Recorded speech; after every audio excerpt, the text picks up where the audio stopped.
नमस्कार दोस्तों, मैं हूं आर्य। आज है 27 दिसंबर।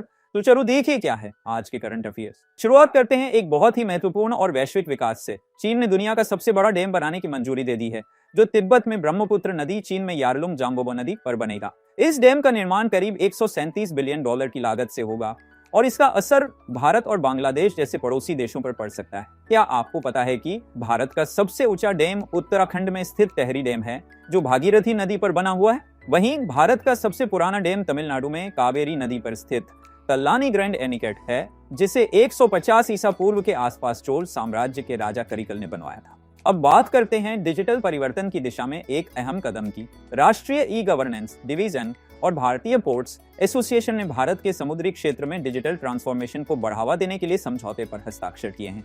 इसके लिए भारत सरकार की ई गवर्नेंस डिवीजन के अध्यक्ष श्री नंद कुमारम और भारतीय पोर्ट्स एसोसिएशन के निदेशक श्री नकास नारवाल ने इस समझौते पर हस्ताक्षर किए। तीसरे करंट अफेयर्स में प्रधानमंत्री नरेंद्र मोदी जी ने वीर बाल दिवस के अवसर पर 26 दिसंबर को सुपोषित ग्राम पंचायत अभियान शुरू किया।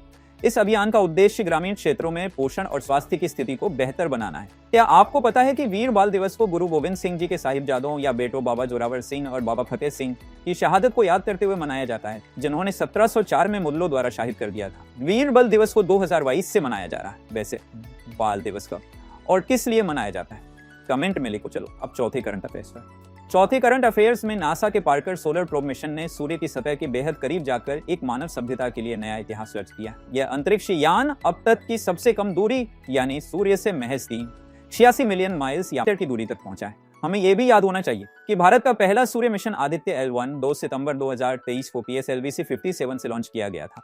अब आप बताओ, चंद्रयान 1 2 कब और किस लॉन्च व्हीकल से लॉन्च किए गए थे। पांचवें करंट अफेयर्स में खेल की दुनिया में चलते हैं। दोस्तों, बिहार अगले साल मार्च 2025 में महिला कबड्डी वर्ल्ड कप की मेजबानी करने वाला है। यह टूर्नामेंट राजगीर स्पोर्ट्स अकादमी के इंडोर हॉल में आयोजित होगा, जिसमें कुल 14 देशों के खिलाड़ी भाग लेंगे। बिहार में यह महिला कबड्डी वर्ल्ड कप का दूसरा संस्करण होगा। इससे पहले बिहार ने 2004 में पुरुष और 2012 में महिला कबड्डी को होस्ट किया था। सिक्स्थ करंट अफेयर्स में एक बहुत इंटरेस्टिंग न्यूज है। दोस्तों, अमेरिका ने बेल्ड ईगल को आधिकारिक रूप से अपना राष्ट्रीय पक्षी घोषित किया है।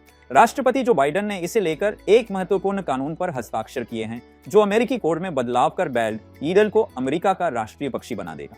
क्या आपको याद है कि भारत ने मोर को कब राष्ट्रीय पक्षी घोषित किया था और टाइगर को कब राष्ट्रीय एनिमल घोषित किया था? क्या हुआ नहीं पता क्या? कमेंट पढ़ो, उसमें लिखा है। अगली करंट अफेयर्स में रूस चलते हैं, जहां रूसी वैज्ञानिकों ने साइबेरिया में पूरे 50,000 साल पुराने एक छोटे मेमथ के अवशेष खोजे हैं।